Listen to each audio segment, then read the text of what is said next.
want to know what it is. The Matrix is everywhere. It is all around us. Even now, in this very room. You can see it when you look out your window, or when you turn on your television. You can feel it when you go to work, when you get your church, when you pay your taxes. It is the world that has been pulled over your eyes to blind you from the truth. What truth? That you are a slave. Like everyone else, you were born into bondage, born into a prison. The return of Mr. and Mrs. Smith. This is your last chance. After this, there is no turning back. You take the blue pill. Story ends. You wake up in your bed and believe whatever you want to believe. You take the red pill. You stay in Wonderland. And I show you how deep the rabbit hole goes.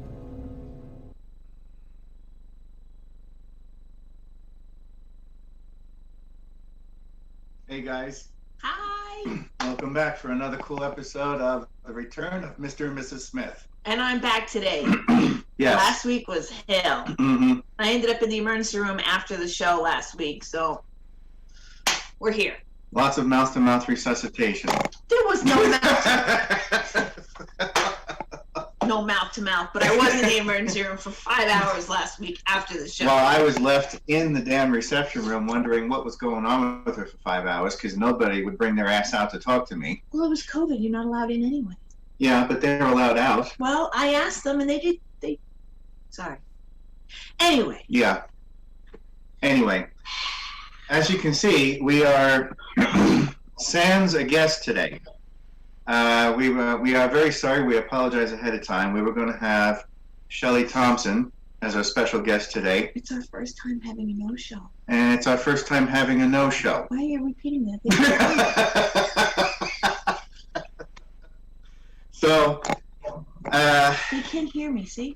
This thing is on. You know what? Look at the camera. Okay.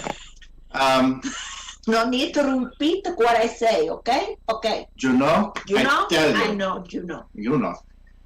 It would have been a very good interview because Shelley Thomson is a huge advocate of the space technologies and advanced applications. Where did you see that? So, just from promoting it. That's not But what I do want to let you guys know of is that you can always check us out online at our official website, radio.ufoteacher.com. We actually have the YouTube playlist on there, the link for the YouTube playlist, the link for our SoundCloud playlist, which is a new thing in the last 2 weeks. We are so happy to have that. And the link for our Facebook page, too. All the information about the show is there. If there's anyone listening right now who might be interested in being a guest on the show, the information for what you need to submit is on there, okay? Yes. And the email to use. Talking about YouTube, we are at 328 subscribers right now, and we're shooting for our first 1,000, so keep it going. And we got to give some shout-outs here. I wanted to say thank you to Emperor Yang.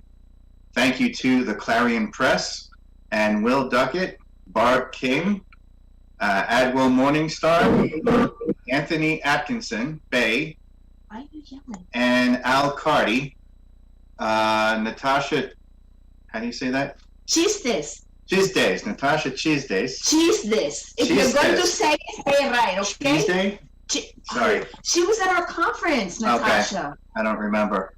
But in No any case, speak Spanish, okay? it's my job That's a me. to murder the names. It's your Yes, job it to sure say, is your okay? job to murder the name. Jeez Louise, man. And a lot more. We want to say thank you. Those are our most recent subscribers. Keep Yes. them coming. For whatever reason, Ever? we tend to get the emails ahead of time for who subscribes. And then it tends to take, 48 hours for YouTube to catch up with that. I don't know what they're doing. So we probably have a lot more subscribers that haven't even been noticed here yet. And we will mention your names next week when they finally come through. We got a bunch of likes on the SoundCloud page. And at this point, we got 544 followers on our Facebook page, too. We're pointing it out just to say thank you to all of you for your support. And let's keep it going here. I feel like I'm here just for comic relief. Yeah. Anyway, I'm Abbott, you're Costello. Yeah, that is a short joke. Hey, I'm looking for a new host, peeps. Just say it. She keeps threatening me with the replacement card. Yes. I keep telling her That I burned replacement card is close. I burned it. You did. I did. Yeah, just like you removed the eject button from the car, I right? did. No. Anyway, since we have no guest today, And we're married. Hold your ears, folks. Cabrón, te voy a dar un cocotazo. Sorry. I love you too. Since we have no guest today, our lovely producer, Odin, Daryl, whatever you want to be called, will be questioning us today. If he stops laughing, because that's all I see is him laughing. Let the torture begin. Let the torture begin. Where are your papers? Your papers are not in order. All right, I'm here. Stop touching the laser. Yeah. Don't mess with the laser. Don't mess with the laser. All right, I'm ready to become a human here. Okay. I got questions. That I need to know. Shoot, because we try to be pretty transparent. As you see on our website, everything is what? And don't forget, who's ever listening, you guys can call into the show, Yes, too. please call in, because we're going to be doing a very weird Q&A today. So if you have a question, please call in. Well, let me get my sheet of paper out here. Uh-oh. Oh, my God. He's got his notebook out. Yeah, I got questions. I just didn't write them down. They're invisible ink. Don't worry about it. All right. Yeah, hold them over a fire and the ink shows up. I'm trying to see, and it just doesn't show the words anymore. I forgot how to do it. All right. First question of the night. Wow. I mean, there's 1,000 questions that's rolling through my head right now. I just wish I could pick one. I take. Close your eyes and pick one. Okay, I'm gonna take this one too. I might unify them. Merge together. Okay.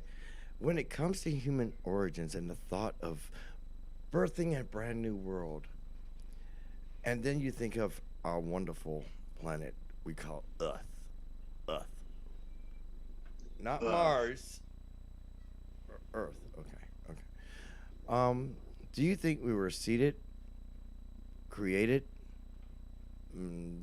over a lifetime of genetic manipulation to become erect and alive, or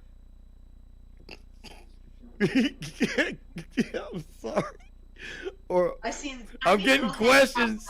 I'm getting a little question over here. Hold on. To start off with what you just said, Okay. I do believe. What is that? It's a little question. I personally, I don't know if you agree, but I personally think that we have been put here several times after each flood to see if they can get it right over and over and over, but we keep screwing it up. But yes, I do think we were originally brought here from somewhere else. Okay. You? The mad scientist himself? I think we were seeded here with the raw genetic material that was already here. Half and half. Cream and sugar? Yes. We were brought here, and then we started. That is an ugly ass picture of aliens. I'm sorry. But yes, I think over time we've been mixed several times over. Yes. Mishmash. I'm just doing the hand gestures. I mean, I'm learning your technique here. Okay. So. That's the new version of hand jive. That's the new symbol for DNA. Oh, okay. Oh, it's your new gang. I see it. See, I got my alien here. It's a new gang. Yeah, see? I got an alien. I got aliens. Yeah. Roswellian? Yeah. Oh, Jesus. I went to Roswellian experience, Roswell, New Mexico. Oh, Cool. yeah. Oh, I How's could have that? gotten the alien one from the restaurant. You know, when you go into Sedona, you get, That's is that the little alien? yeah. And you go in there and you got the big and the two aliens sitting there and you take pictures with them. Yeah, it's a Yeah. yeah, I like that spot. Tourist trap. Did I say that out loud? Yeah, I couldn't get out of that section because I was buying everything, and I remember that beautiful day. But that's another story. Okay, I got one. Now, since you've told us that, you know, you believe that we were genetically created and manipulated and twisted after each individual flood, do you believe that the existence of man was for a purpose? And what would you define that purpose as? Purpose? Okay. Yeah. I think we were a genetically created slave race. And still are to this day. But what are we doing? Well, hold on. That's why we got the NW and the New World Order and those people above that are. Originally, I think it was for mining gold, copper, Mm-hmm. all of the natural resources that are here, but were in great abundance back when they first put us here. Mm. Yeah, anything that the stock market is based on already was imprinted upon us by extraterrestrial origins. Okay. Oh, I got one. There's always that aspect that will see us as nothing more than a number that's replaceable, cheap slave labor. What do you call it? Cannon fodder? No. What did you say it was? Bantha fodder.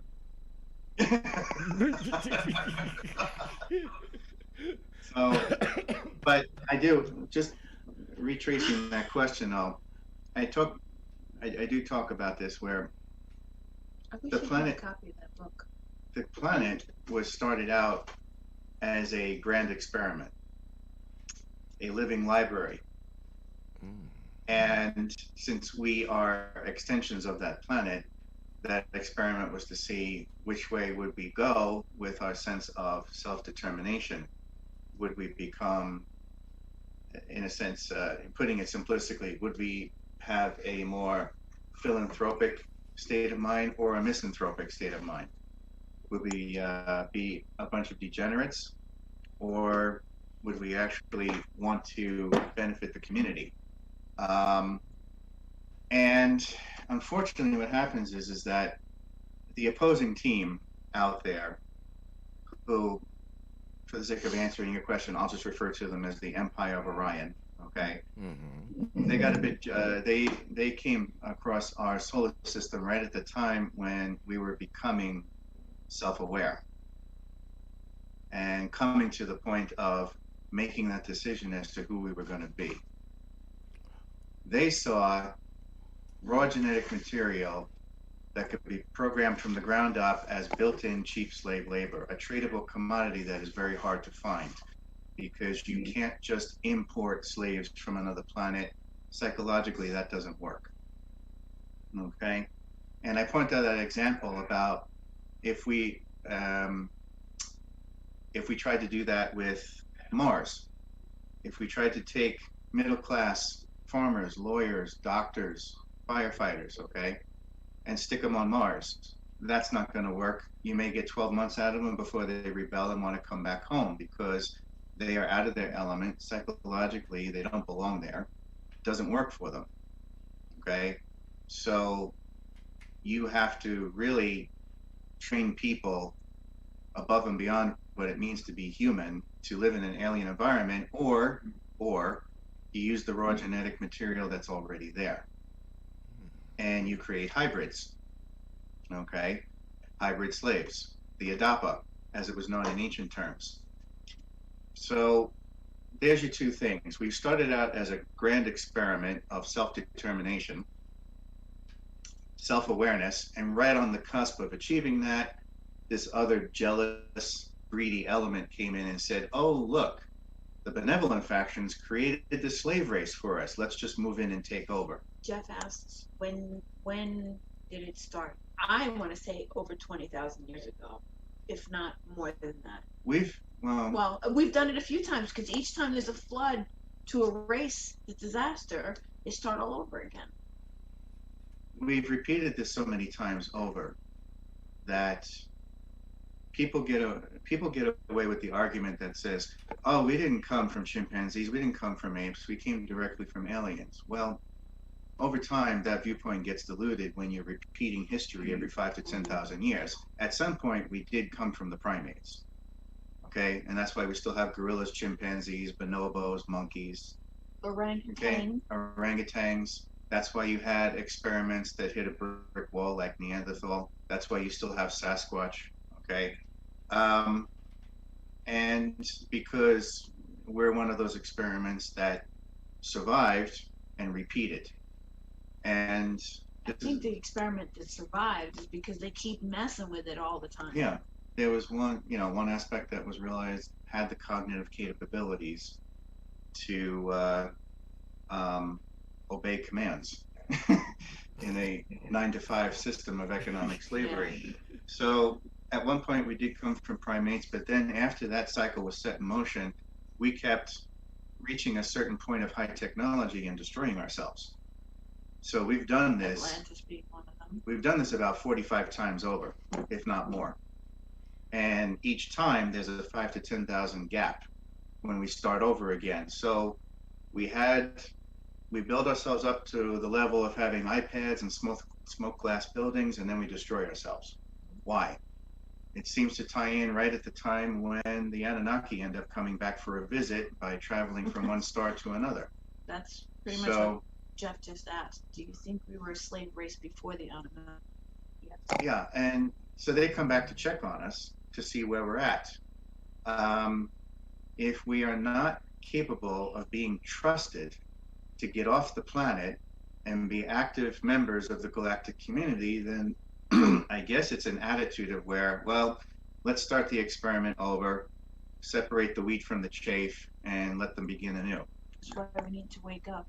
And Wake up, people. this is the why it's so imminent that we listen to what the Star Nations are teaching us, because those are the benevolent factions that are trying to tell us, look, you guys only have a certain amount of time to get your act together, and you've had plenty of time to do it over and over again. And this is quite apparent in the ancient or depending on your viewpoint, I say ancient, but people will say these prehistoric cave drawings. Well, calling them prehistoric, that's accurate, but it's also got a negative slant on purpose, because that denigrates the value of the cave paintings and what they represent. And takes away their history. It takes away their history because they are us. We're so used to looking at images of something that looks like it's only a few steps above a hominid in evolution. We fail to comprehend that they really didn't look like that. You put flesh on any bone structure, we all end up looking the same. So no matter how short or tall you are, no matter how big or small your skull is, they were us, okay? They are our ancient ancestors. They weren't clubbing each other over the head like a bunch of ingrates or dragging women back into the caves with their hair, okay? They were civilized human beings just like us. They had metropolises. Hold on a minute. They had... I wouldn't consider us too Well, civilized. I know. For the sake of this argument, we're going to use a loose definition of civilized, okay? They had their iPads, they had their smoke glass buildings, they had their metropolises, their subways, their trains, and all that was taken away from them. And they were afraid of something. And when you look at all of ancient history, you realize that there's a reason why these ancient sites, these ancient civilizations ended up burying their sites for us to uncover today and pick up where they left off. They were afraid of something. And there's a reason why the remnants of the human race, the last time around, ended up hiding in caves and engaging in other forms of guerrilla warfare and stealth warfare, because they were afraid. What were they paranoid of? Why did they have to start writing things in code on the wall in the form of pictographs and images that are not primitive? Because when you start doing, I'm not using the right term, but when they use like a spectrographic analysis of those wall paintings, they realize there's several layers of paint that wore off, and they can actually see what color the paint was supposed to be that disappeared. Turns out, I'll use one example, something that looks like a calf or a cow, it actually is hiding two things in it. One, it's hiding a star system where our forebears came from, and two, it's hiding the shape of the United States. And the shape of the United States is multicolored to the point where it represents toxic waste, toxicity in the air, climate change, something that they did to themselves that we are doing again today, repeating. So a great flood is not a natural disaster. A great flood is man-made. What destroyed Atlantis was man-made. Look at Fukushima. Why do you think Michio Kaku was so damn terrified of what was going on there? Because he knew his history, and he knew what was happening at Fukushima in Japan was the same thing that happened to Atlantis.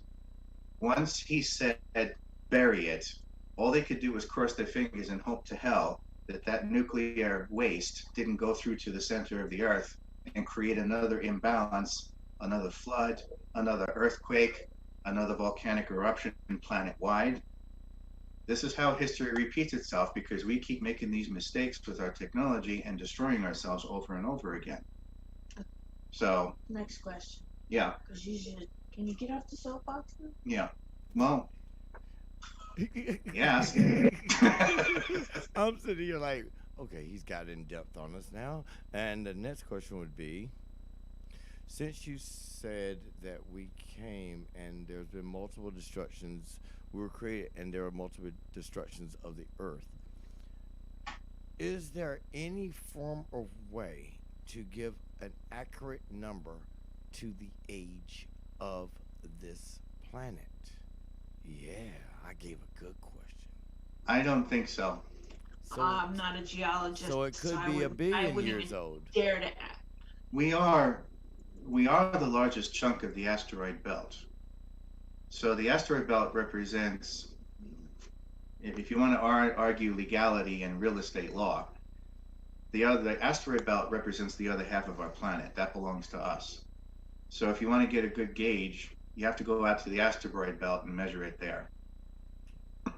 Well, good luck with that. Hey, To pieces. just don't fly the wrong way, okay? All right, so let's go into the old crypto area, because I know we're gonna have some fun in there, because it just slaps me with questions. I just love them. All right, we're talking about creatures of myth that are real, and I was trying to figure out the answer to this. A few days ago, I was doing a reading, and they were talking about fairies and all these mythological creatures. Now, were these creatures the inhabitants of the old Earth, or one of the Earths that survived the flood, or are they aliens? That's you. I don't. That's not my What's your field. feeling on it? You wrote a story about fairies. Yes, you did. I wrote a story, not based on reality. I do believe fairies are real. Yes, I do. Mhm. Call me crazy, but I do believe that fairies are real. Okay. The Tuatha De Danann, it's the Daneen, whatever you want to call it, Tuatha De Danann. I believe a lot more folklore that's out there is really truth, made to look like a story than. I think it's fair to say that things of the ancient world and past incarnations of the planet survived in small numbers. Most of them would get wiped out. Some of them would survive. The Sasquatch obviously know how to do it. And obviously there's prehistoric fish in the sea that are now bubbling up from the depths of the ocean that scientists thought were extinct. And we really, truly don't even know how deep the ocean is, because Right. they can't survive after. They've not created anything. Humans have not created anything that can Yeah. go too far deep. Right. I know that Yeah. there's I only know based on a gut feeling, that inner knowing that I have, Hmm. that there are underwater alien civilizations still living under there. Yeah. Why not? And if prehistoric fish of a giant nature can be found as existing today, Okay. which is only because of, once again, changes in the planet and changes in the ocean, and we still have Sasquatch with us to this day, then wouldn't we still have giants and fairies? Why wouldn't we still have hobbits, okay, running around? Mm. We have no idea what's in the deep, dark Amazonian jungle still. Mhm. There's certain parts of Asia where they have those hidden pyramids that nobody's allowed to dig up or Yeah, dig through the forest to get to. There's a right. lot of things I'm sure that are still hiding right in plain sight, right under our noses. There are ancient aspects of the forest. I mean, if you want to talk about life forms, we'll even go as far as viruses, okay? Ancient life forms in the forest that modern man was not meant to come in contact with. And as we dig further and further into those habitats, we're releasing things and coming in contact with things that the modern human being is not prepared for. Um, whether it's viruses, insects, or animals, okay? Um, those giant spiders you see in the movies. Well, as they dig deeper into the rainforest, we're finding out those giant spiders are really there. Oh, do you have to bring up spiders? Yes. Sorry. She Big, doesn't like them. hairy spiders. I don't like bugs. I don't like flying roaches. I lived in Florida for 17 years. Some damn fucking flying roaches kill me. So, look at Komodo dragons. How ancient are they? I love Komodo. Galapagos turtles. So, these are all Even the things. sea turtles. The Those sea are turtles, old. yes. Right. And how much knowledge does things like blue whales and humpback whales have? How long have they been around? And dolphins. So, when you're looking at the natural world, it's easy to use that as a blueprint for what we haven't found yet to answer these questions. Just take a look at an animal right now that we have. Any animal. A beaver, a giraffe. You tell me that they don't look like alien species. Come Mhm. on. Yeah. I see aliens. To me, I see them all everywhere. of our animals out there are like alien species. But whatever. That's just me. But no, I see aliens everywhere. And here's a good Yeah. one. Here's a good one. The funny animal that I think looks more like an alien is the mouse. What about a platypus?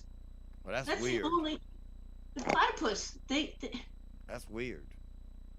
Mice are Go cute. ahead. Come on. Cute, little tiny. I'm not scared of them. No, mice I'm not. Mice I'm not afraid of.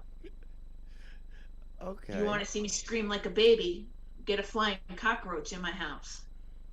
Don't do cockroaches. Richard, we got to order a box of cicadas and Oh my god, cicadas? oh god. Those things are creepy. There's another one too, a cicada. Looks like a B-52 bomber, hangs around for once every 7 years, dies by the end of the summer. So where did that life cycle come from? What's the purpose of that? Do you believe? To leave that crunchy skin on a tree. Oh, now see, that's nasty. I mean, I used to be scared of garden spiders. I mean, those things, the black and white ones you find when you're running through a cornfield and you're having a good old time, and the next thing you know, you got this big, huge thing sitting in the middle of the field, and you're trying to run through it, and the next thing you know, you're doing the baseball slide. All right, I got a good question. Go ahead, shoot. I got a good question this time. Giants. Do you believe that the race of giants were the Nephilim, or were they genetically made first on Earth?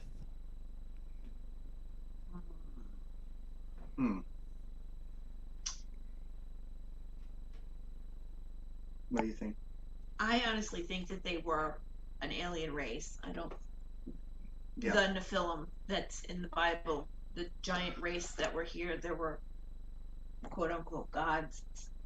I think they were very uneasy about adapting to our environment because they weren't meant for this environment. They were one of those. The Nephilim are what the Greeks referred to as the Titans, these hybrid freaks, half alien, half human. Okay?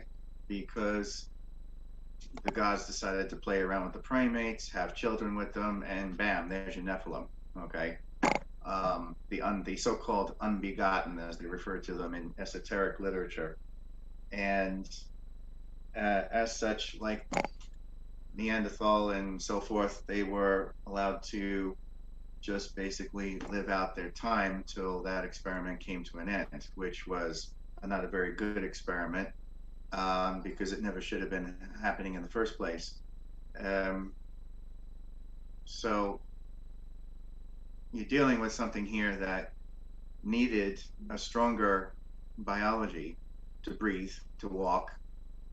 In the story of the 50-foot woman, the thing that brought her down was the fact that her one single heart was not enough to keep the height of her body going, the blood circulation. So she would have needed a couple of hearts, like the way a cow needs 4 stomachs to digest things. So there's that aspect of them possibly being, yes, strong and more powerful than your average human, but also not too healthy for this environment.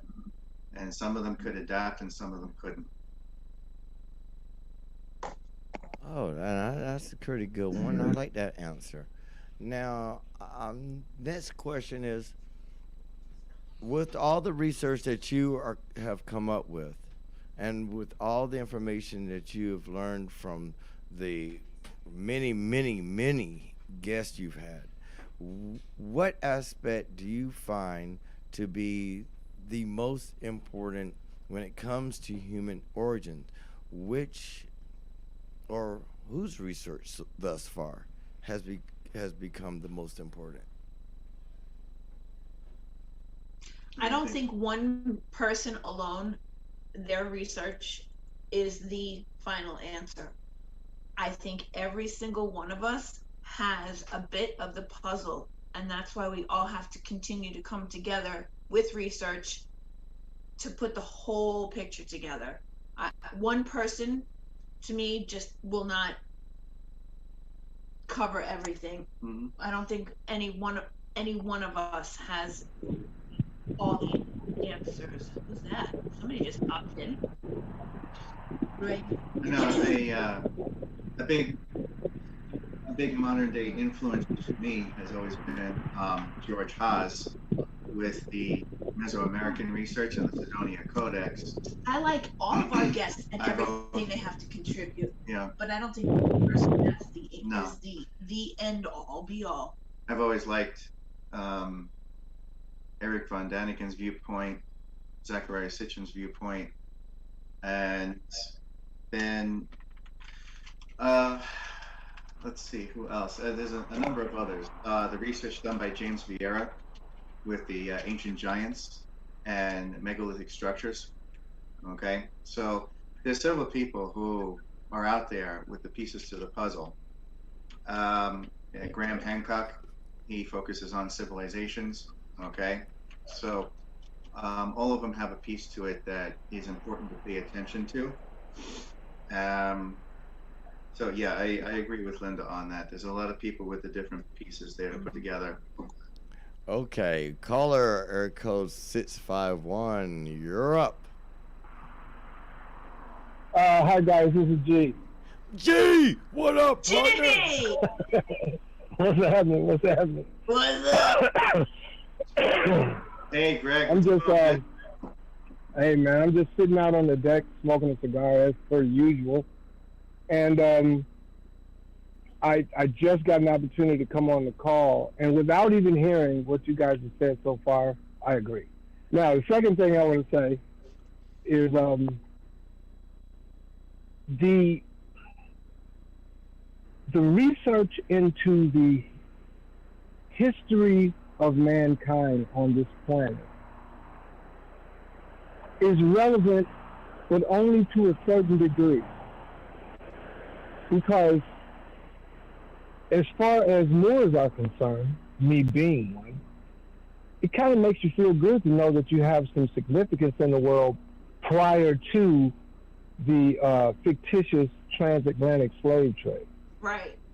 Right. So when you come to the realization of what you as a people contributed to all mankind, not the least of which being helping bring about many genotypes of mankind, because there's only one race. When you know that, then it gives you a certain amount of historical and almost genetic level pride. However, with that said, that's only relevant when you're discussing history. Now, at this point in the world, in the timeline, if you will, it doesn't carry as much weight, because what's really important to me right now is where do we as a race of people, humans on this planet, of all ethnicities and geno and phenotypes, how do we get past our reptilian DNA that makes us fearful, our reptilian DNA that makes us fight? What makes us? What is it going to take to get past the different off-world, if you will, entities who all tinker with our DNA, not just the Anunnaki? How do we get to a point where we come together and say, you know what, regardless of all that has happened, what are we going to do now? How do we transcend? How do we go from 3D, skip all the way over 4, and go straight to 5? That's my biggest interest. And having met you, not physically, folks, because I've never met Rick, but Rick and Linda are like my brother and sister. I wish I had 3 kidneys, because then I could give each one of them, and I still live. But but with that said, the knowledge that Rick and Linda are bringing to the table from all levels of the spectrum is not only needed but appreciated, at least by me for certain. And I was very honored to be a guest on their show last week, and having had them allow me on their show, all of a sudden my show gets picked up on the network. Welcome to the network. Yes, welcome. Right. And my first guest this coming Tuesday night from 6 to 8 Eastern will be Linda and Rick Smith. So that's perfect. It doesn't get any better than that. Because I'm going to just open the door up and say, guys, just talk. Talk about whatever you want to talk about. Because I agree with 99.999% of it anyway. So there's no point in me debating you. So it's all going to be about just lobbing you the ball and you guys slam dunking it. To answer, from my perspective, your question, what's it going to take? Until we all realize that we are all one, it's not going to happen. Right. Plain and simple. I'm you, you're me, I'm Rick, Rick's me, Rick's you, Daryl's me, I'm Jeff. We're all one. We all share the same, what's it called? Main spirit, main soul, main whatever, Yeah. from source. Oh, we're coming Right. from the source. We're Yep. all the same. We're all just experiencing being a human, Hueman, in different parts. Rick's experience from his perspective is different than mine, but we share a life together. And by all of us coming together and realizing we're one person, maybe we'll get it eventually. but I don't think in this lifetime, we'll get it. No. What about you? Now, see, I would disagree. I would disagree with that skepticism, and here's only why. Here's the only reason why I say that. Shoot. Because there have been matrix manufactured occurrences that backfired on them. In other words, they have done things in the past that instead of us all going out in the street and killing each other, we turned around and came closer together. No, we are It was definitely, but it's slower than I would like it. Let's just put it that way. Yeah, and that's cool. But here's what I always say. I always say, a Neanderthal was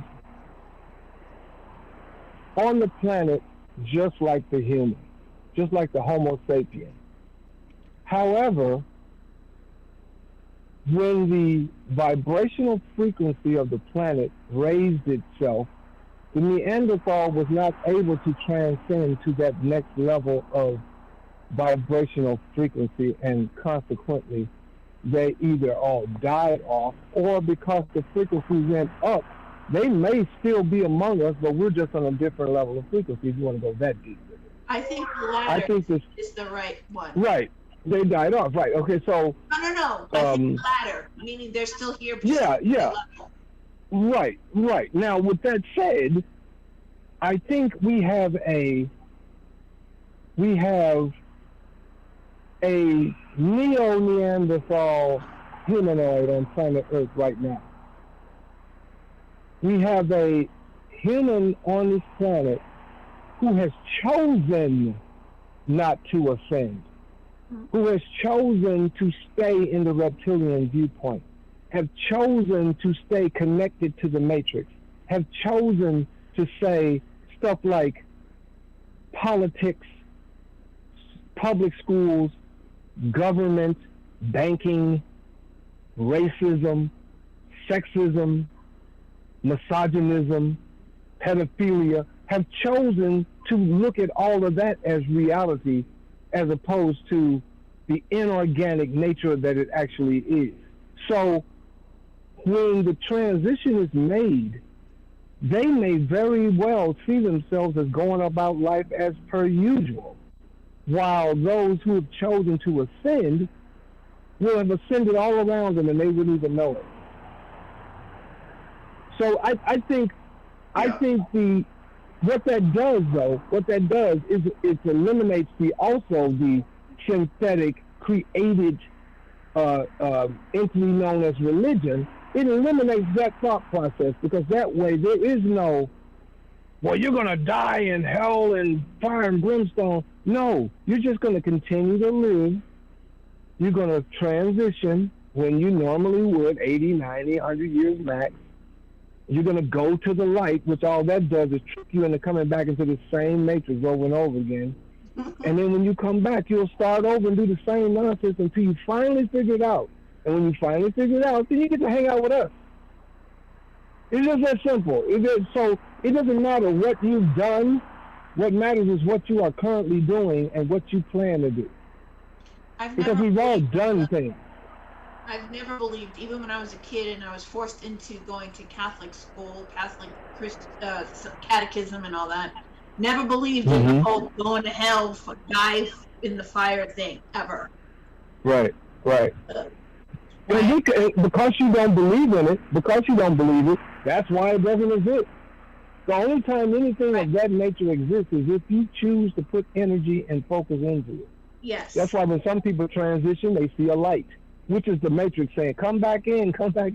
All right? If you run away from that light, you transcend. But that's another story. But also, when you transition, some people say they see fire and brimstone. Some people say they see all their relatives. Some people say they see what they believe to be heaven. Some people say they get to see Jesus, who just happens to be 6'2", blonde-haired and blue-eyed. Well, some people see it a different way, right? So it's all us. We are the gods, and we all are little chips off the block of the creative source, the architect. Now, with that said, you have to then say, okay, well, if we're all gods and we're all creating, as we think and as we speak.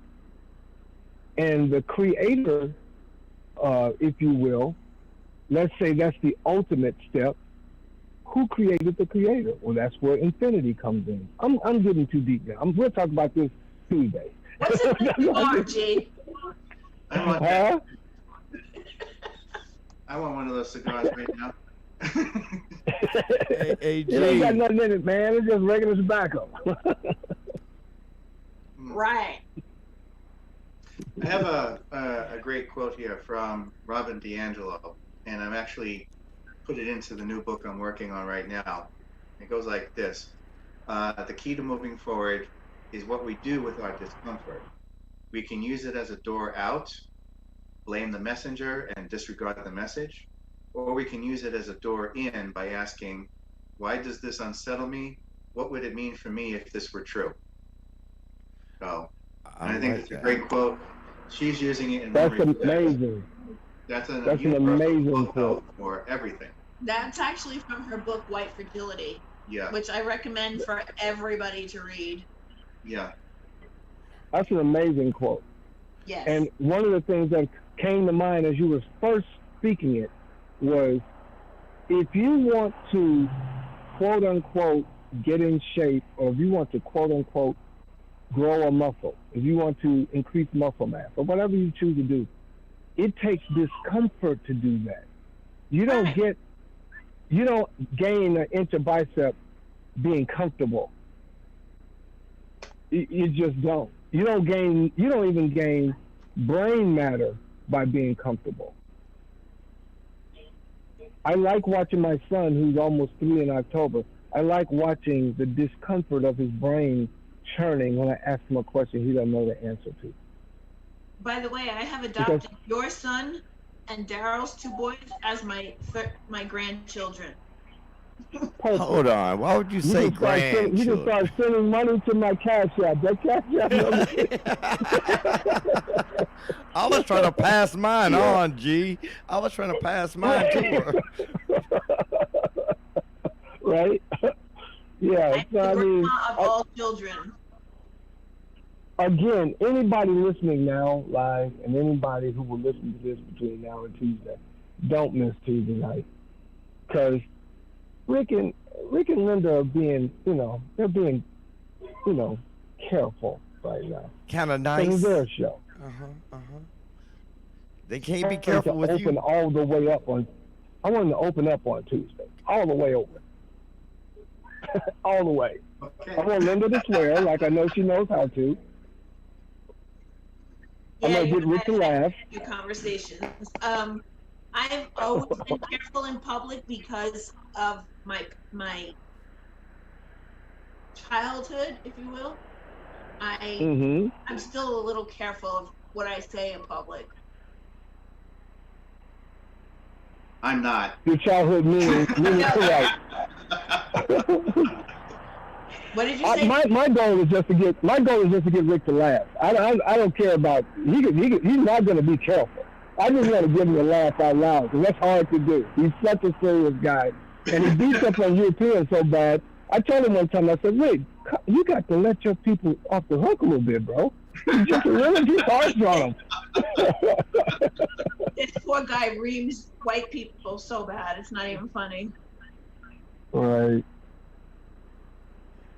But yeah, we'll get into it deeply on Tuesday night. Oh, absolutely. Daryl, you have another. Well, I'm gonna mute myself and continue listening and finish my cigar, because I'm sure my son just got up, so he'll be coming out talking in a minute. So. All right, brother. Okay, thank you. Love you guys. Thank you. All right, we got another one. A divine fractal is watching carefully. Yeah. I don't know if he's going to say anything, but thank you for calling in. Hi, Divine Fractal. Oh, muted. Okay. Okay. No problem. No, I'm just glad you're here. Nothing yet? Oh, I know we love you. All right, so here's the next question. Jeff said it's your belief system governed by your oversoul. I like that one. That's very true. Now, here's a good way. We got to get the careful. See, I'm starting to feel a little loose now. You know, the question's going Uh-oh. to come out. I didn't think it was going to happen this early. I thought I was going to need. I thought I was going to need one of these, and it's empty, and it's been empty. So I'm gonna try. I'm gonna try. Try to be like the big guy. So when it comes to your belief in aliens and your belief in alien technology, do you think we've uncovered, recovered, or reverse engineered enough technology to create a human or to give an existence to a soul? That's the question. Okay. You want to go with that first? There's where I have a problem. Because then we're going to be doing the same thing all over again. It's going to get to the point where that's going to push us into destroying ourselves again. Why are you smiling at me like that? Because I was listening to you.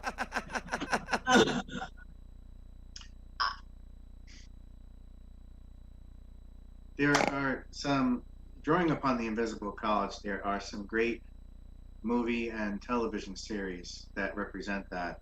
One of them is Bicentennial Man with Robin Williams. The other one is the classic Blade Runner with Harrison Ford. And then the third one is the complete reimagining and remake of Battlestar Galactica with Edward James Olmos as Commander Adama, which was outstanding. What they got into with the whole artificial intelligence thing and the whole definition of evolution, human origins, where we come from. Are we the artificial intelligence? But he said, are we capable of creating a human with a soul? No. I think that's, that's something that is a universal thing. It's not something that we could do in a man-made manner. Can we create a person? Yes. With a soul? No. But it does get into some moral issues there of, and then especially the issue. Is it strictly organic? Can it be cybernetic? Can it be mechanical? If there's a sense of self-awareness, then what is the definition of the soul or the spirit? Now you know where I'm going. Or the mind? Oh, okay? yes. Oh, yes, you're going there. Because you remember, cloning brings it life. Now, I know they cloned animals.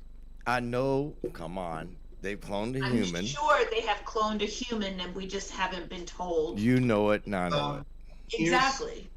Here's a bit of a unsettling story that I think came out of, I think it was over in England.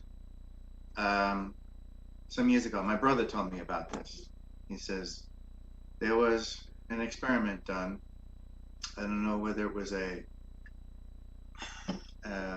human male sperm with a female ape or a male ape with human female ovaries, however where they went, but they were actually able to prove that the two can be hybridized and life formed from that embryo.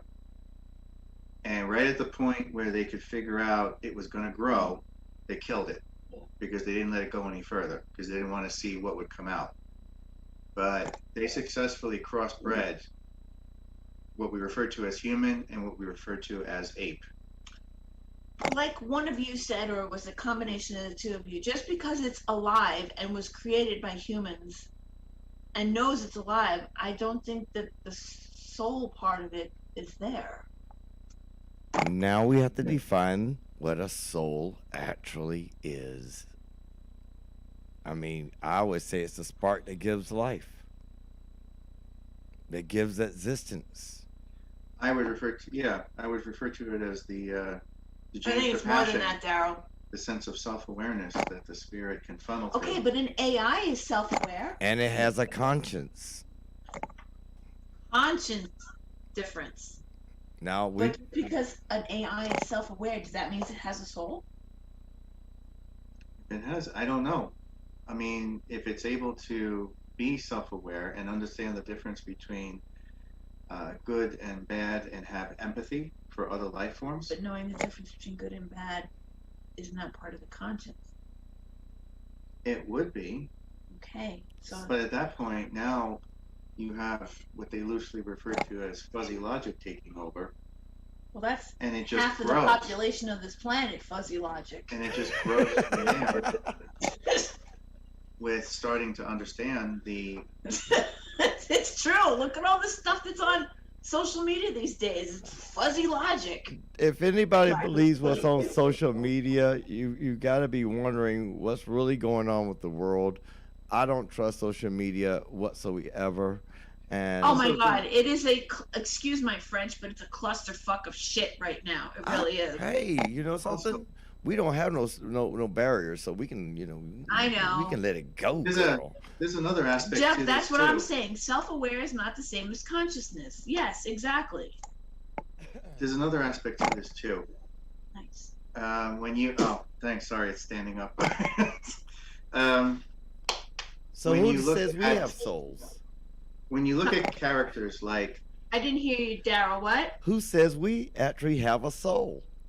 I don't know. That's No one, the thing. no one knows what a soul is. They have never defined it, given it an existence, shown that it lives or breathes or And who dies. is they anyway? And who are they have a lot to anyway? say, but who are they? They all got a lot to say, don't they? They even told Yep. me they even tell you when something stinks or rotten. But I mean, we could take rotten things and make medicine from it. I'd like to meet they.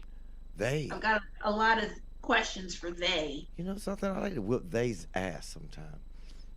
They lied to me. They told me that a brown banana was no good. That's overripe. That's good banana, especially for plantains. Oh, a little bit of ripe. here's something to consider too in terms of the self, the soul, the spirit, consciousness, awareness, and all that. There's two interesting comparisons to make. Think about what's the difference between RoboCop and the Terminator? What's the difference between General Grievous and Darth Vader? When you look at those movies, General Grievous is 90% machine and the 10% is his brain, his human organic brain. What was that other movie that we watched where they took the memories from the brain and put it into an AI? We just watched it recently. Oh yeah, I forget the name of it. Oh shit. But there's also that sense of self that in RoboCop, they kept going through one experiment after another because these experiments kept committing suicide. Mentally, the brain was there, it was alive, it was human, but it couldn't accept the body it was in. It rejected it Okay. until they found A the person psychopath. with the right mentality, the right wherewithal to accept the situation he was in and realize, I'm still alive. There's alive, okay? Replicas. Replicas. That Yeah, was that was another a good good movie. movie. That was a good movie. Yes, it was. But he was willing to accept his mechanical body as an extension of his human brain. But you have to remember also in RoboCop, you had a psychopathic, drug addicted killing machine that he didn't care about awareness. He just wanted the drugs. Created empire. Was he aware that well, he probably was, but more so he was aware that he was going to be able to do it and he was unstoppable. Well, that's the difference in the mentality. You have to find the right kind of person who could do that. On the flip side, you have, in contrast, the Terminator cyborg. Completely 100% mechanical with only an organic epidermis skin, human skin, that's it. But as Arnold Schwarzenegger explains it, he has that superior CPU chip that allows him to evolve, grow, learn along the way to make more complicated decisions about good and bad on behalf of humanity. So, once again, what's the definition of the soul at that point? If these things acquire that sense of familial status with the community, okay, and Is it a case of, the soul comes into existence over time, the longer you live through experience, or is it there immediately and has to wake up along the way? Okay. In Star Wars, you've got Darth Vader, who is at least 60% machine, still has his human brain, still has to, is he alive? Is he still human? Alive, okay, alive and aware of itself as a machine. Do you really think that machine's perspective of right and wrong is the same as a human being's perspective of right and wrong? It's taught. They learn from influence. Do they really? Well, that's the question. What are they learning? That is the question. What are they learning? Why don't we just ask the robot in Saudi Arabia? Oh my God, what's her name? Sophia? Yeah. That thing creeps me out. I'd rather walk into a room full of alien beings from the Ponte or whatever than deal with that thing. That thing creeps me out. Oh, she got a new body now. I don't like that thing at all. Come here, I want to give you a kiss. I think it's just the way her face moves and her mouth moves that really, really rubs me the wrong way. Okay, how about this? Since we're trying to define soul, because that is part of the human origins, everyone. So I mean, you got to have something to begin an origin, or you're just a. Well, hold on. I got a good one for you now. If we say that it has a soul and that makes it alive, now you got earthworms. You got lots of insects. Do they have souls too? Hold on. Let's go deeper. No, I love wait, my you rock. said- My rock gives me love. Is it alive? I don't think just being alive equals you have a soul. Ooh. I really don't. What? I like that. What do you point? Oh, I like that. I just said that. I like See, that. great minds think alike, Jeff. An AI, artificial intelligence, can be alive.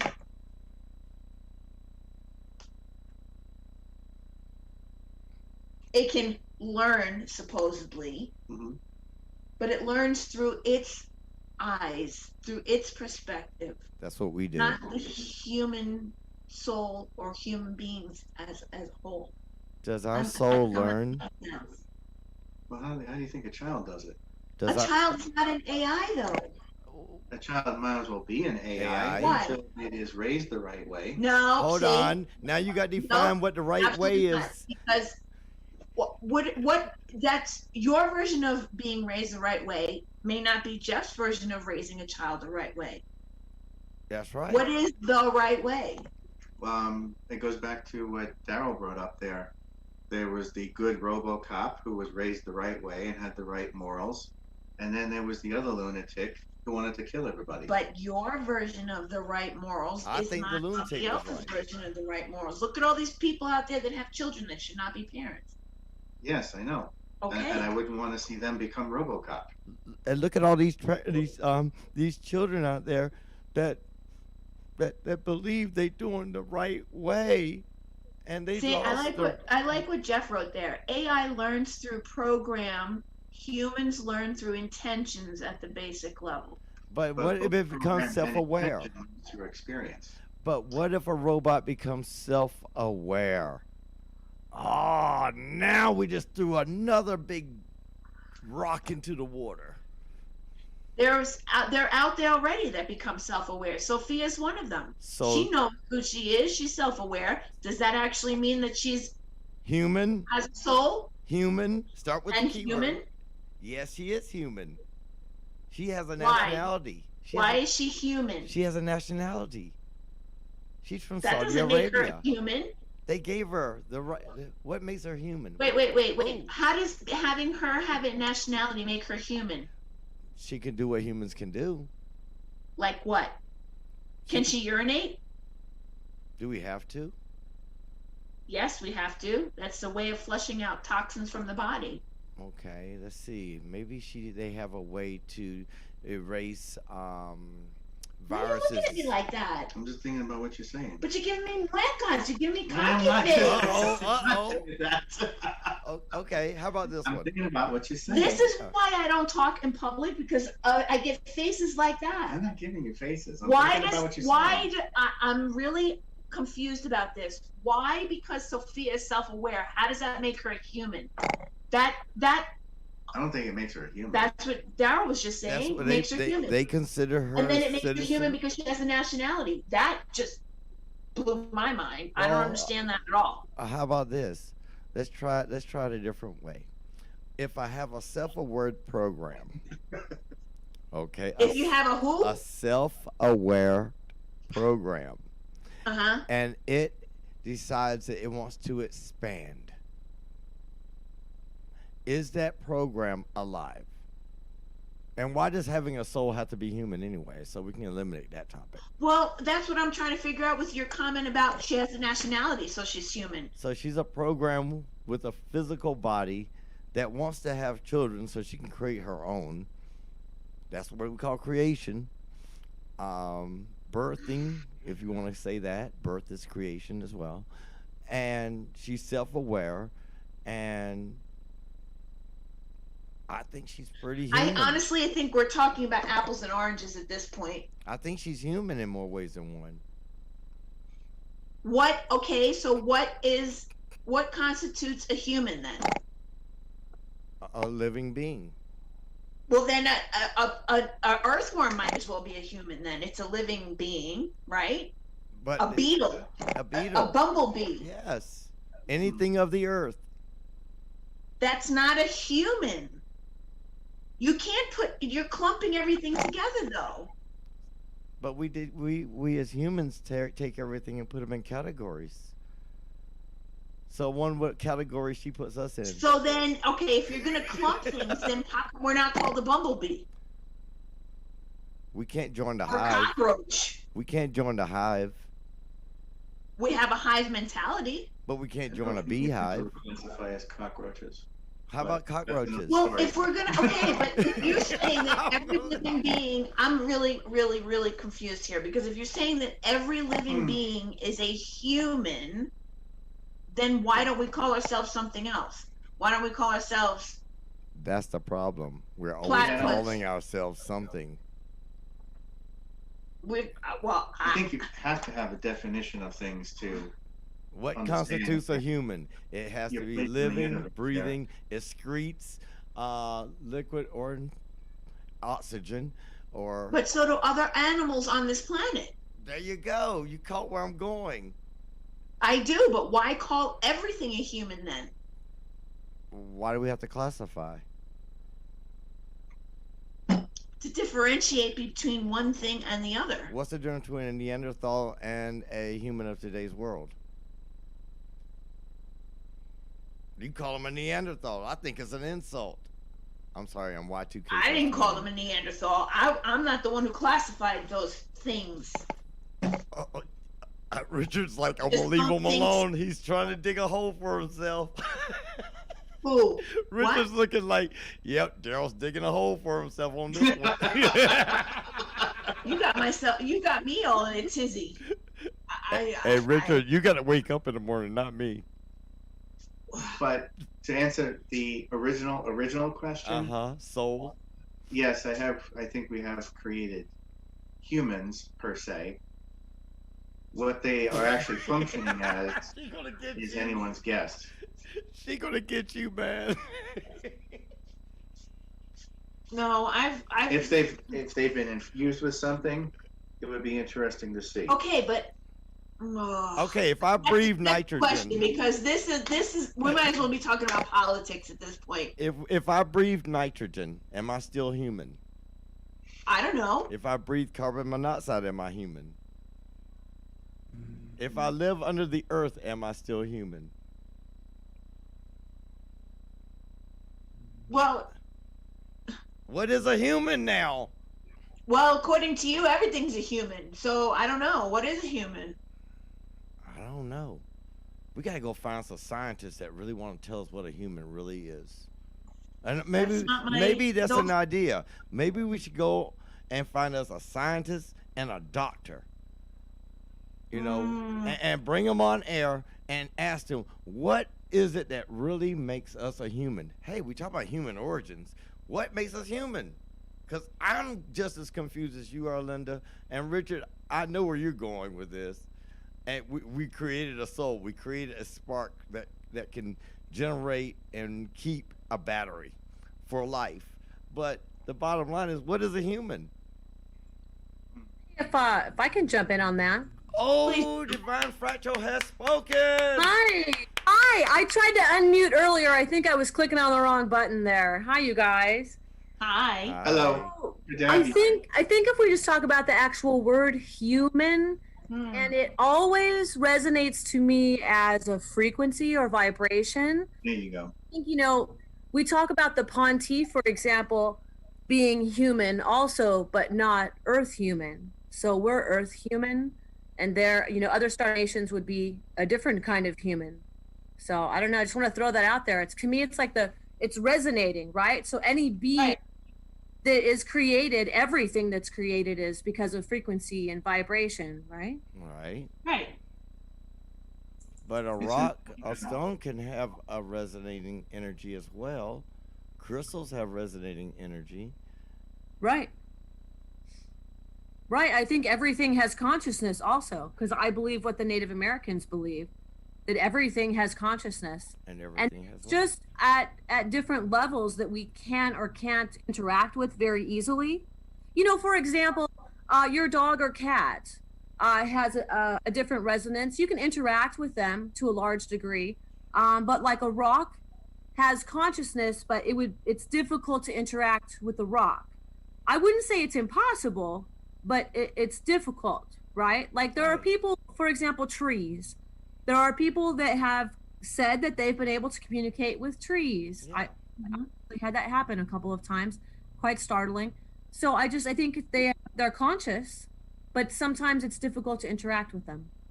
Do you think I was right when I said maybe we need to define what it is to be human from the jump street, and what we could do is bring a scientist and a medical doctor in, and somebody can deal with this topic. I mean, honestly, this topic's kind of interesting because I've been trying to define it myself for decades.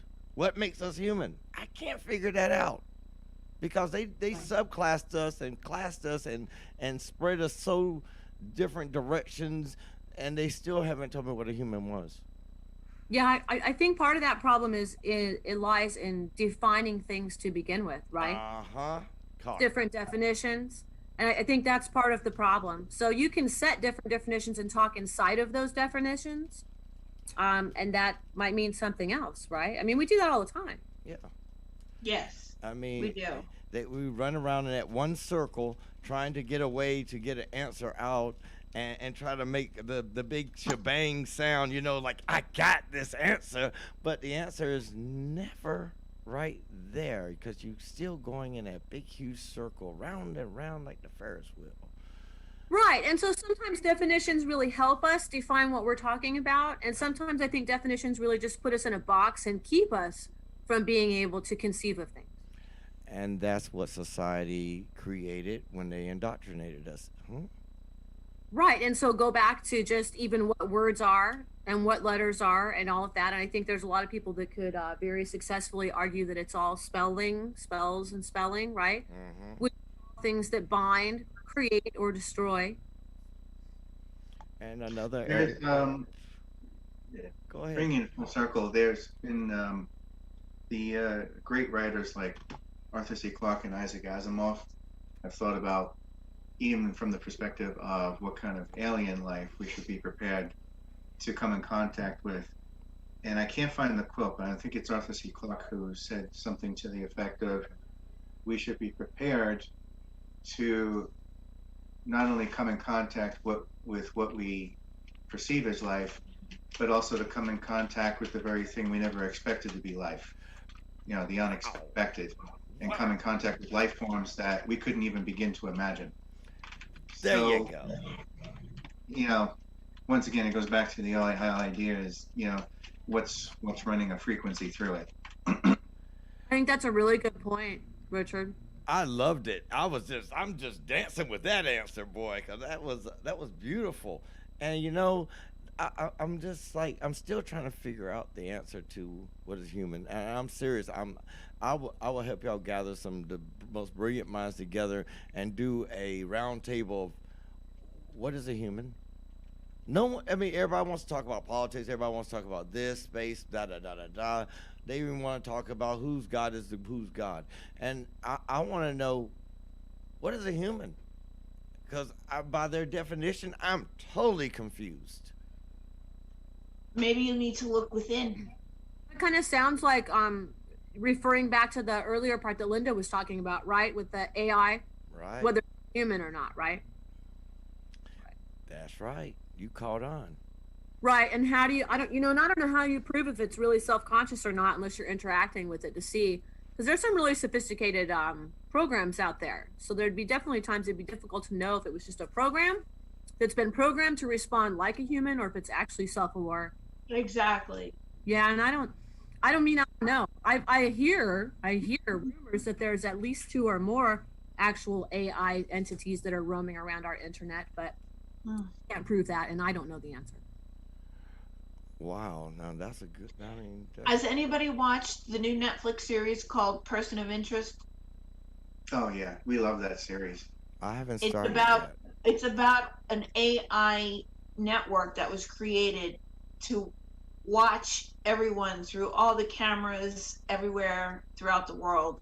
And It's kind of like Minority Report idea, right? That they and watch them and then make decisions of who's significant and who's not. And Yeah. and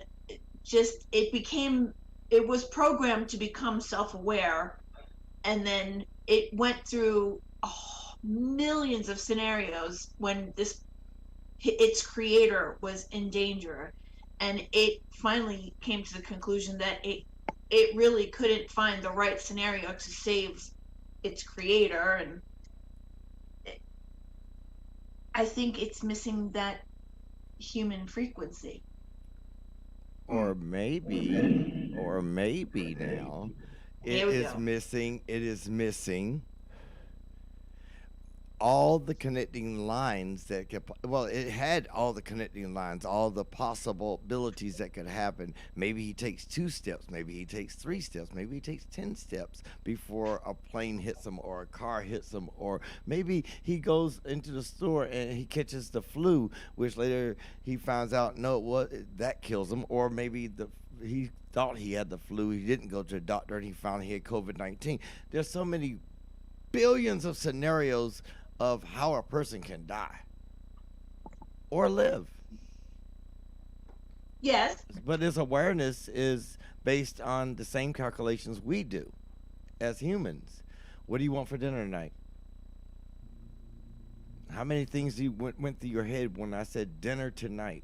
Well, let me see. Maybe I want salmon. Maybe I want shrimp. Maybe I want a lobster. Maybe I want some beef. Maybe I want some pork. Maybe I want...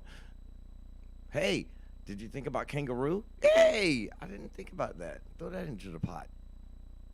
There's a lot of scenarios that we can do. But having all those scenarios, does it really make us human? Well, we think a lot. I mean, sometimes I think so much, I stay up at night and just, oh my God, more calculations are going through. So, I mean, there are several outcomes and outlooks you can do on that situation. Well, how about this? I'm still serious about let's getting people together and having a round table and figure out what it is to be a human. That would be interesting. Well, here's one more example to consider from the Invisible College. Since I brought up Arthur C. Clarke before, the movie 2001 and 2010, as well as the books that continued on with the story, there were these godlike entities called the monoliths. And in reading the book, I found out what they were. Here they are, this pure 1x2x3 black slab that could come in any size and replicate itself, small or big, whenever it wanted to. It turns out that they were a race of beings just like us, and they had evolved to a point where they were, and their technology and their level of evolution had gotten to a point where they were able to actually merge with their technology as one organism, basically put themselves into the technology, and that became the monolith. So here you have this godly being that is both organic and mechanical at the same time. It's alive. And it's Okay, but it's alive. So now Daryl's going to tell you, does that make it human? No, but it's the thing that in that story Why does it not make it human? gave life to this planet. I don't know. It's just, it's Exactly. no longer. Sorry, it's just pointing to further evidence of a early transhumanist agenda that I missed because I didn't catch it back then. I just want to know what it is. Hi, Lavinia. Hey, how are you? Good. Hey, Lavinia. Hey, Lavinia. Oh, hi, Richard. You know what? I believe I like what Divine Fractal has said, and I really agree with her. But I'm like, what is human? Okay, hue, like, and she said it's vibration. Hue is color. Right. Man is earth, so we're color, earth, and also we have the ability with our developed frontal lobes to feel to have a wider range of emotions. We're very complex emotionally, and I think that that is what makes humans. Now, like Divine Fractal said, Earth humans, Panti, they all have a range of emotions. Animals do too, but I think that it has to go beyond. It has to be a more complex thing. Other than nurturing your child, you have to be able to react to your environment emotionally, or to other people emotionally in a social, we're social animals, we're social. It has to go beyond that, though. It's more complex. Did you say Yes. social animals? Yes. We went from human to animal? Well, technically, if you give birth, I mean, this is what they taught us in school. We're basically, a biological organism. We are a biological, or I should have said biological organism. Biological and mechanical. Yes. Okay. But I think that the compassion thing comes through. Dogs have it. Cats have it. Cats have what? Wait. Compassion. Don't cats have compassion? Sometimes. I think cats have motivation. They're the smartest kids on the block, okay? I have two cats, and they are completely different. Mm-hmm. Callie knows when I'm upset. She will come, and I think she does have compassion. But that's her job. Milo, on the other hand, I don't think he knows his ass from his tail. Yeah. He's a totally different cat. But that's a male. No, I just think Come on, Richard. Really, the boy is definitely, I call him my Forrest Gump. So He's Callie special. does pick up on when we're upset. Yeah. And what's funny is that sometimes she picks up on it the same way if we're laughing or if we're upset. Yeah, she doesn't know the difference between me laughing and me crying. She seems to see that the same way or feels it the same way. Yeah. Or maybe So- the same sounds. Mm-hmm. Mm-hmm. Same vibrational energy. So I don't think, and this is just me, that the level of compassion is the same as Right. as a human. Yes, that's what my point was. Yes, I Yeah. know. That's why I was just clarifying. then- As far as bees are concerned, we had a huge hive that was taken from the roof of our apartment the other day. Friday? Yeah. Friday. Friday. I think they have emotion too, because when you take their hive away, there was several hundred of them left behind that you could tell were angry, I guess, or confused or whatever, because they were just And I don't know if they flying got, in circles, and you could hear they were very loud with their. and I don't know if they went into a state of depression, but there Yeah. had to have been at least 70 or 80 of them that died died right on our floor, patio. on our patio floor. Yeah. Murderer. They Murderer. had no place We to didn't go. do it. Most of them were rescued and brought to another hive, but the stragglers So that I stayed think- behind were lost. Maybe that's the difference between. Oh, I don't want to say anymore because I don't want to. Well, there's our adaptability too. Well, no, because even Jeff, who's a programmer, computers that are programmed to learn can learn to become adaptable, right, Jeff? Yeah. I There's think that it's. too. Can we go on to another topic because this is really frustrating the shit out of me. I love Linda. I love when she gets to that point. It's like, you know something, we got to move on. I'm just. I can't because. So now you're gonna be thinking about this all day. No, I won't because it's to the point where I don't think we, Are human. as this current race, have that answer yet, or we're not willing to accept the correct answer. One of the two. I'm not sure. How about Maybe there isn't one though. I mean, if everything is Exactly. if everything is all made from the same original source, Thank you. Thank you. then maybe there's a definition here that we're going to be able to define. Or maybe Right. we're just given a word and we accept it as ours. We're indoctrinated to believe it is Right. in the matrix. We are just living Right. in a program. Right, and back to the spell and the spelling and keeping you in a box so that you don't consider things outside of your little box. Yes. So Yes. And if everything's a frequency, I can, strum the chord a certain way and create a different reality. So what reality are we in? And if we go in that direction, it goes back to what is human if we don't even know what reality we're in. Right. right. So can we get off the I think we answered it. carousel? Yeah. Because I feel like I'm on one of those amusement We went on a rides. psychedelic trip with Willy Round Wonka. and round and Okay. Great. Now Willy Wonka's song is gonna go stuck Yes. in my head. It's a song that never ends. Oh my Okay. God. Well, I used to like you, Daryl. Here come the Oompa Loompas. Look. Okay.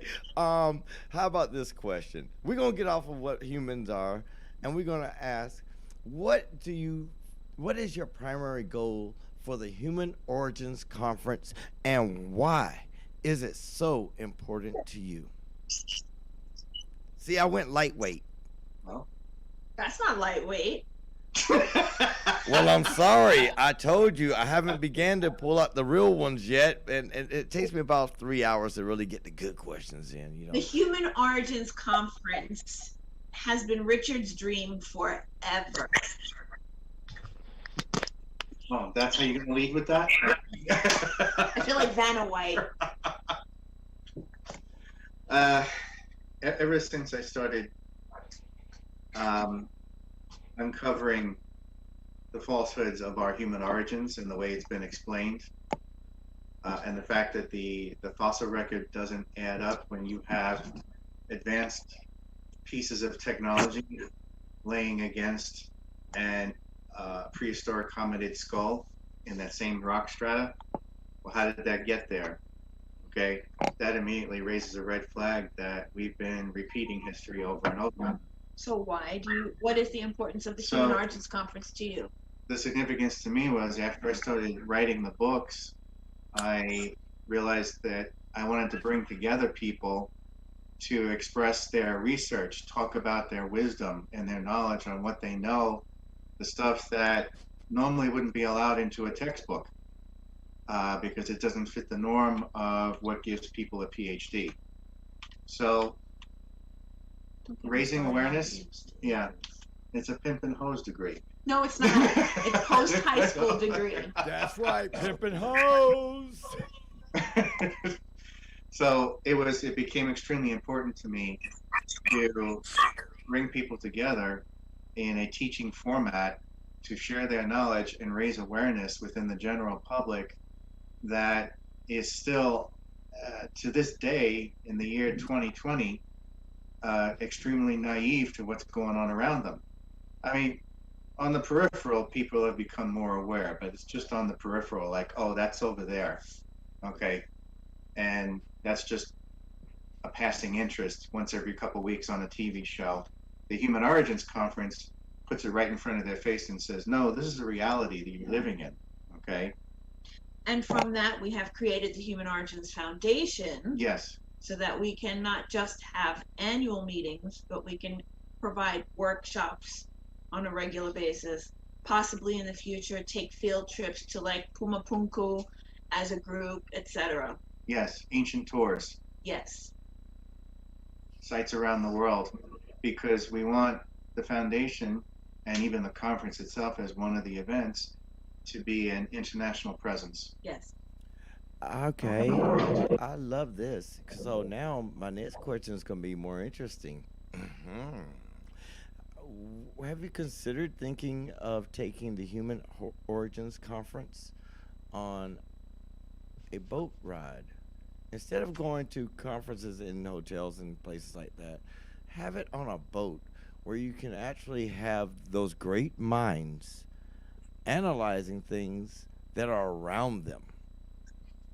Yes, we have thought of taking it to a cruise ship. I said We've thought of taking it to other locations besides New Mexico. We love like New having one in Egypt, having one in Mm-hmm. Peru, having them all over the world, not just here in New Mexico. That is our future goal. Yes. I would go to the one in Peru, but I definitely take the cruise ship. You know, I'll be the one right next to the. I would love a cruise ship because then I really have a truly captive audience. But hold on, I'll be the one right next to the pool, you know, and I'll be sitting there. I'll be in full gear, of course, at that time, and you know, I get the beard to grow a little longer again. I would love to do it on a cruise ship, but I want our conference to be the conference that everybody wants to go to. I don't want to be the conference known as the conference that doesn't pay their speakers and the conference that let their speakers down because they had 9 million other things going on while an important speaker was speaking, or having 16 speakers speak at one time, and then the person who goes to these conferences has to pick and choose which speaker they want to listen to. I want our conference to be the conference that everybody goes, oh my God, did you see that last Human Origins conference? Yeah, I know. We really have to go to the next one. That's what I want our speakers to feel truly appreciated by giving them each their own time to speak and not have to compete with another speaker in the next cubby down the hallway. Ever since 2005, with what used to be called the X Conference, there had been this ridiculous trend developing with conferences to stack the deck with an ungodly amount of speakers left and right, that the only way you could pull it off, even if you had 7 days to do it, was to have multiple speakers simultaneously. And that's unfair to the speakers, honestly, because you're devaluating what they have to say. Right. It's not fair. So just so the people out there will have an understanding of what you're talking about, they're disclosing the name of those conferences, but you know me, I'm gonna say the name like the Super UFO Conference, Contact in the Desert. You get my point, people. So you don't want to go to them because the speakers are crowded and they may have like 4 or 5 speakers at one time, and you have to sometimes 10. Oh, yeah, and you have to go from room to room, and they don't pay their speakers. I.e., we learned that through Miss Penny Bradley on her last show with the Smiths, and also sometimes you discover that the speakers that are there are frauds. Unlike at the Human Origins Conference, i.e., when you bring certain individuals that came out of Gaia over to a conference like Contact in the Desert. So why would you waste your money on a fraud? Everyone should go to the Human Origins Conference. Everybody should definitely tell your family and friends and those on your social networking to listen to Mr. and Mrs. Smith. The return of Mr. and Mrs. Smith on the Global Enlightenment Radio Network, and that was my little PSA announcement for y'all. It's not. Thank you. We try to get speakers also that are from everywhere, not just all the older white men that you see at all these I other know. conferences. That was It's also like, my thing too, was that, there's more than just the white men that have the answers out there. It's ridiculous. when we They handpick, really do shun women's perspective and women's point of view. It is true. They've ran out almost all of the females from Exactly. And when, anthropology, for example. Yeah, they have. exactly. And when we were trying to find other women speakers, it's like, Jesus, there's hardly any out there to even choose from. I know, you tend to have to, it's not like we can't find them, but you have to reach into Yes. the academic community to find them because of the unfortunate male chauvinist mentality that exists in ufology and ancient aliens. So, and I'm the first one to put that out there too. It's not that you're wrong, Richard, but I would like to point out the fact that the entire movement's been infiltrated from the beginning with three-letter agencies. Yes. I don't even know that it's necessarily just men being chauvinistic and pushing women out. I think there's actually outside infiltration that has caused it to be pushed toward just nuts and bolts stuff and kept the spirituality out of it by especially pushing the women out. My perspective. Yeah, well, those ABC agencies are all white Masonic lodges that favor the white Anglo-Saxon heterosexual male. So it goes right back to what I said. Okay, anybody who's working for those agencies that are 7 shades darker or female represent an exception to the rule that only reinforces my argument. All I can say is, I think you made a mistake. I don't think anybody went safe on this one. Okay. I think G hung up. Yeah, G did hang up, but I had to let him. He's listening. They didn't get safe on that topic. No, it's always been a concern of mine to have, and we even got the backlash of it from the first conference we had. How come you don't have any women there? Well, we did, and they dropped out for personal reasons because they had family issues or serious family a death issues. in the family or whatever. And it was like, great.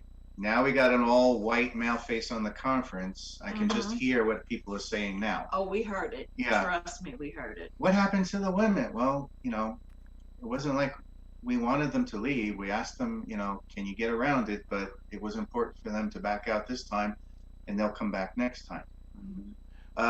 Also,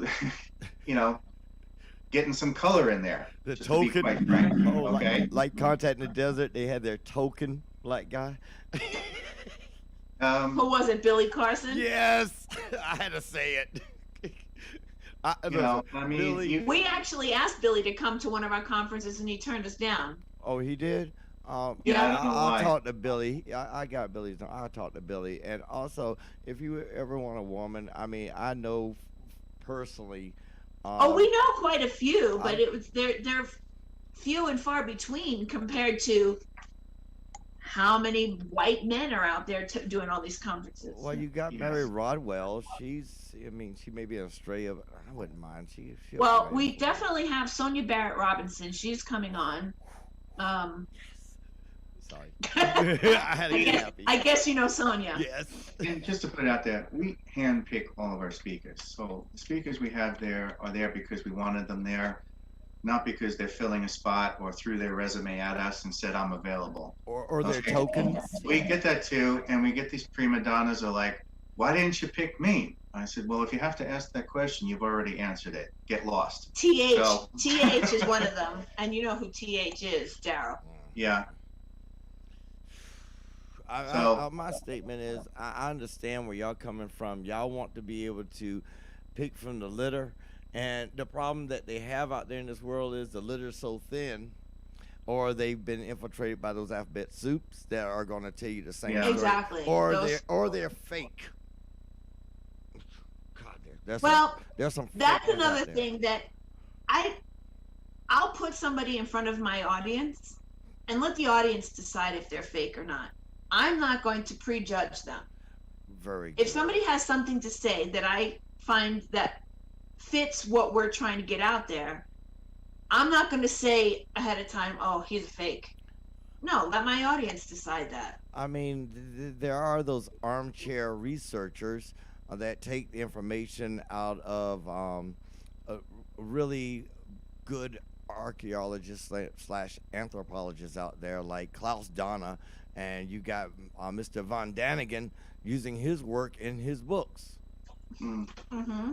I'd rather have Klaus. I mean, I've talked to Klaus almost once a week, and the idea is, I mean, Von Daniken has a publisher, and they put a lot of money in his books, and he's bought a lot of his books. When he goes on the conference tours, he sells his books. That's how he makes the money.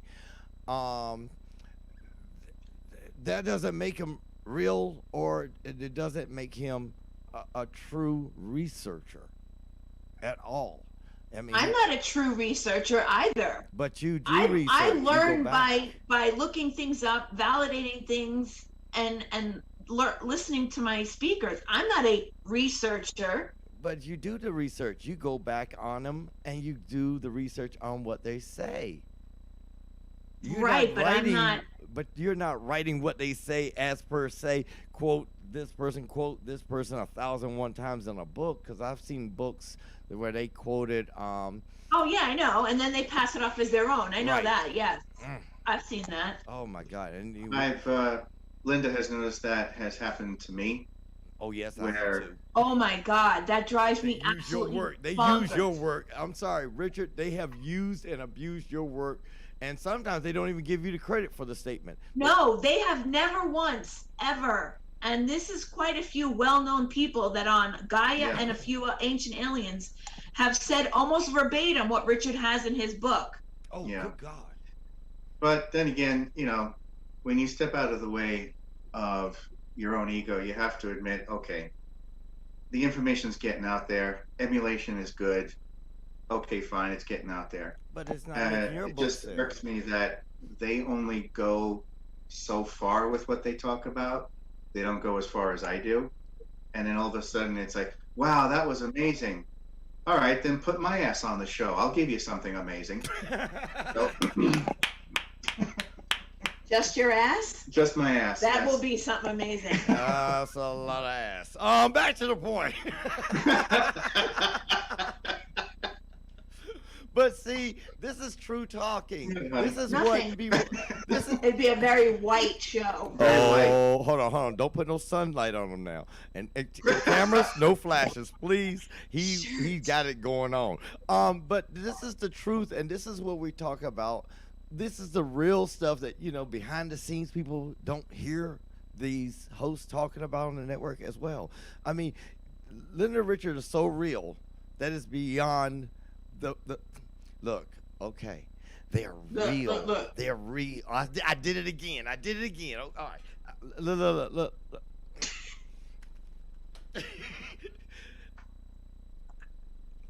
Okay, let me try it again. They are so real that the word real needs to be refreshed in the dictionary, because they're constantly learning. They're constantly upgrading. They're constantly getting the information, and they're getting it from true source, true information. And if they question it, what's what they're going to do? They're going to research it. They're going to ask other people questions. And of course, Miss Linda said, I'm not a real researcher. Yes, you are, because you go back on people all the time to find out about what they are saying. And a lot of times, I know, we don't come out and say straight up, well, you know something, this person had it wrong, they mixed it up a little bit. But we do go back. And I mean, I'm listening to every show on this network. And I mean, sometimes I take notes. I got pads like this with notes. Yeah, I know. How many notebooks you got full? I got 6 of them so far, and I got this ring binder that's in my box over there that was stuck with all of Gary's information, because he's been with me for almost 2 years.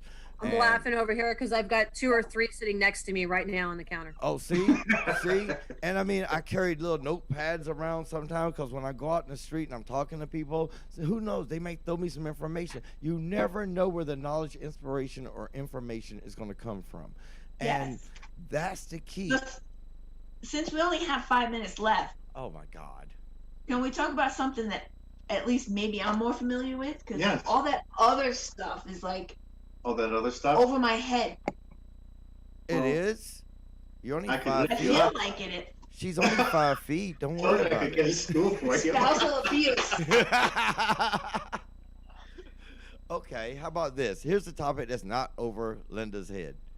Linda, what do you see the state of this world, not this country, this world? And what do you think would improve it? Oh, Jesus H. Christ. Don't lie. Just one of the coast. Hold it up. Really? Yes. That has nothing to do with this goddamn question. Cállate la boca. How about more shows like this? No. As far as what the state of the world is right now, as an empath, I'm telling you right now, I can feel it. It's hurting, and people are crying inside. And we need to stop. We need to learn how to take care of each other again. This whole thing of not hugging people, not caring about people. Uh-oh, that goes back to human.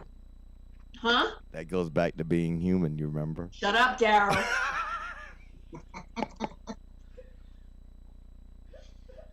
I think we've lost the connection with each other. Oh my God, he disappeared. Where'd he go? I think you Did he killed fall on him. the floor? I almost died there. You tried to kill me. My sister wanted me dead and she had me laughing. I have too many brothers from another mother. You and G. And Jeff. No, I need to talk about something that I'm more comfortable with. Go. Go, Go anything. what? Go where? Where am I with it. going? What do you want? What did you want to bring up? I don't know. Abduction experiences is more my thing. Okay, how about child Not trafficking? esoteric stuff that just makes me want to vomit. Okay, do you believe child trafficking is the same as UFO abduction, or we're trafficking children for the UFOs? Oh no! I'm not even going to discuss child trafficking because that has just gone out of control on Facebook. Absolutely. Okay. Do you think that we're all going to get abducted and beamed up one day? I think that story that's out there that has been adopted into Christianity about the chosen ones is partially true. I don't think that everyone will be taken up. It's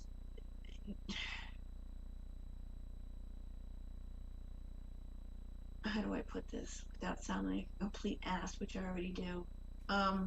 You don't sound like an ass. A donkey dad. Just a No. I'm sitting right I next do to you. think my personal connection to the sisterhood. What is that? God.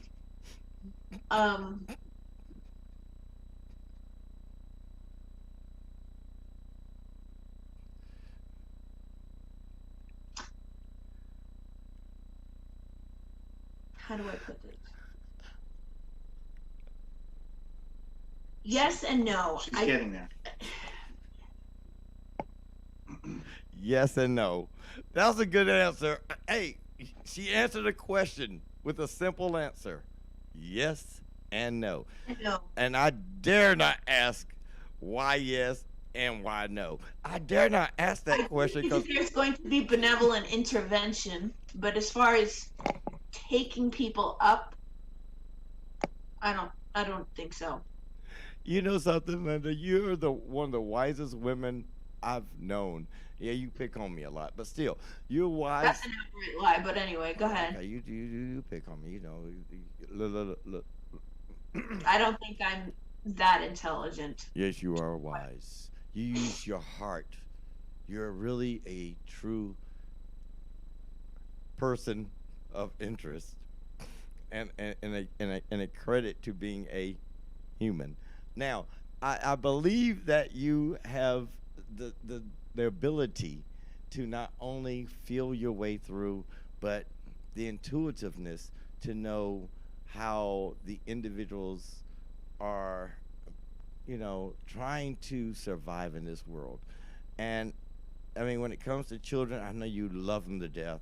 That's your heart, your passion. That's your true calling, is to just be mother to millions. Now, the other side is I just can't understand why we want to get beamed up. Why can't the others go and we stay here and live a perfect life that we want by our destiny?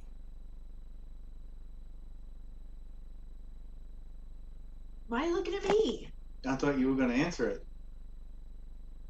It would be interesting to see that happen because it might change some perspectives on these individuals who otherwise need to be pushed off the edge of a cliff.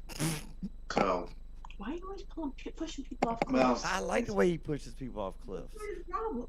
I'm not part of the problem. Yeah, you are. That's just a factual assessment. No. Instead of pushing them off the edge of a cliff, let them be taken up on a ship. Let them zoom around the solar system. It'll broaden their scope. Maybe they'll stop being imbeciles and start getting back in with the human race again and realizing what's important once they see the bigger picture. You know, idle hands are the work of the devil, and people who tend to engage in intentional behavior like that live an isolated provincial existence. Okay? Most crime can be cleaned up by fixing the economic system, but some crime is purely that isolated mentality of, well, this is it, I'm in it for myself, and it engages in sociopathic behavior. What if you took that sociopath up in space and took him for a ride around the galactic community? Maybe they wouldn't be a sociopath anymore. Then they'd realize that they're not better than me. I'm not better than them. Yeah. We're not better than anybody else. Yeah. Nobody else is better than us. Mm-hmm. Exactly. But you do have the best conference, though. I'm working on it, yes. Yes. And I hate to say, your justifications were 100% correct when talking about, you know, those other places that I mentioned earlier. I don't want to give them any props, but No, and their fake ass Gaia. You're next on my list, Gaia. Just to let y'all know. I don't want to fall into that arroyo. I really don't. I don't want to fall into being and getting. I'll never be that way because I'm not a cocky person. But I don't want to be so full of myself that I fall into the same trap that all these others have fallen into. Absolutely not. See, these are people not ruled by money. What they're ruled by is information, knowledge, and love for what they do. I've never been a materialistic person ruled by money. Our goal is to just get the truth out there. Now that's true disclosure, isn't it? All right, so we're on the bottom of the list, and I feel like I just had all the questions answered. Anything y'all ladies and the ladies, all everybody want to say, just shoot out. Why are we on all? Oh, never mind. You still got a bunch of people in here just loving you. Next week we have Chris Garcia coming on. So if anybody wants readings, please make sure you come on. And then Cynthia, we need to confirm. Yeah. And then Cynthia Martinell after that, and that closes out August.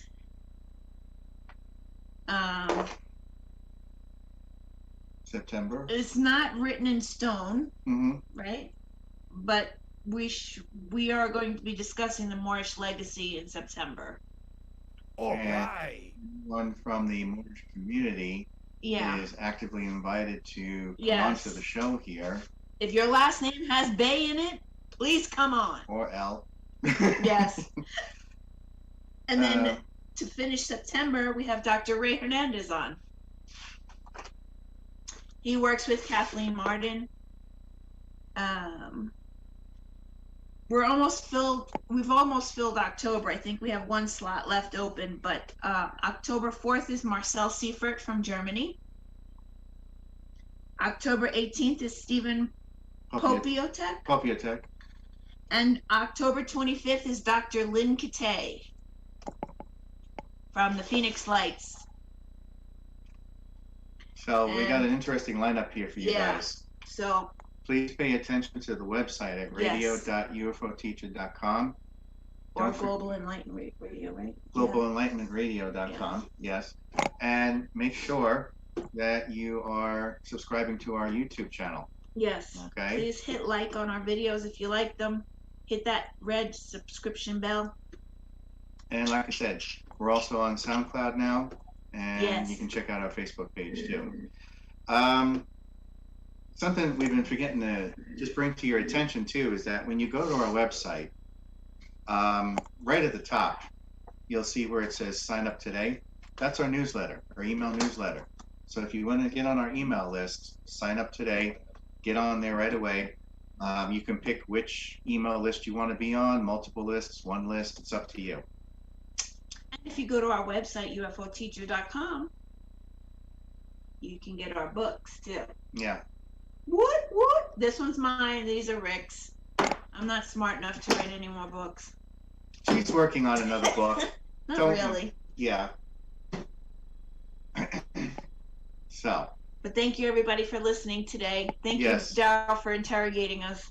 I mean, questioning us. Jeff, thank you you know, for being here Jeff too. is always here. I Jeff's know. like my brother from another mother. I love the shirt that Jeff has on. He does. He works for Tilcom. I work for Tilcom. It's good. Love it. All He's right. Tilcom's bitch. True, he does. Now that would be an ad, right? I'm Tilcom's bitch. Yeah. I might have to design that one. All right, everybody. Thank you. Oh my God, look at this. Thank you for all your support. Woo! We'll be back next week. Bye-bye. Bye.